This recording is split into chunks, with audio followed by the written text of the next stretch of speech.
ನಮಸ್ಕಾರ ಪ್ರಿಯ ವೀಕ್ಷಕರೇ, ನಾನು ನಿಮ್ಮ ಕೃಷ್ಣ ಭಟ್ ಮಾತಾಡ್ತಿರೋದು. ನನ್ನ ವಿಡಿಯೋ ಕಳೆದೋಗಿದ್ದಕ್ಕೆ ಮುಂಚೆನೇ ದಯವಿಟ್ಟು ಸೇವ್ ಮಾಡ್ಕೊಳ್ಳಿ ಮತ್ತು ನಮ್ಮ ಪೇಜ್ನ ಫಾಲೋ ಮಾಡಿ ಮತ್ತು ಶೇರ್ ಮಾಡಿ. ವೀಕ್ಷಕರೇ, 4/22/31 ಈ ಸಂಖ್ಯೆಯಲ್ಲಿ ಯಾರು ಹುಟ್ಟಿರ್ತಾರೋ ಅವರಿಗೆ ಬಹಳ ರಾಹು ಕೃಪಾಕಟಾಕ್ಷ ಇರುತ್ತೆ ಮತ್ತು ಇವರು ಜೀವನದಲ್ಲಿ ಪ್ರಾಕ್ಟಿಕಲ್ ಆಗಿ ಯೋಚನೆ ಮಾಡ್ತಾರೆ ಮತ್ತು ತುಂಬ ಬುದ್ಧಿವಂತರಿರ್ತಾರೆ. ಅರ್ಥ ಆಯ್ತಾ? ತುಂಬ ಬುದ್ಧಿವಂತರಿಂದ ಇವರು ಬುದ್ಧಿಯಿಂದನೇ ಹಣ ಸಂಪಾದನೆ ಮಾಡ್ತಕ್ಕಂಥದ್ದು. ಮತ್ತು ಈ ರಾಹು ಅನುಗ್ರಹದಿಂದ ಇವರಿಗೆ ಸ್ವಲ್ಪ ದುರಾಸೆ ಬರುವಂಥದ್ದು ಸಾಧ್ಯತೆಗಳು ತುಂಬ ಇರ್ತವೆ. ದುರಾಸೆ ಬಂದು ಮತ್ತು ಹಲವಾರು ಜನಕ್ಕೆ ಸಮಸ್ಯೆ ಕೊಡುವಂಥದ್ದು ಕೂಡ ಈ ನಂಬರ್ಸಲ್ಲಿ ಹುಟ್ಟಿರೋರಿಗೆ ಖಂಡಿತವಾಗಿ ಇರ್ತವೆ.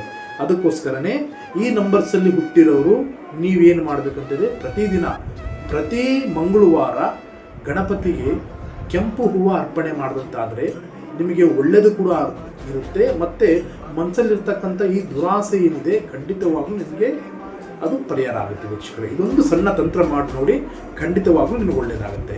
ನಮಸ್ತೆ.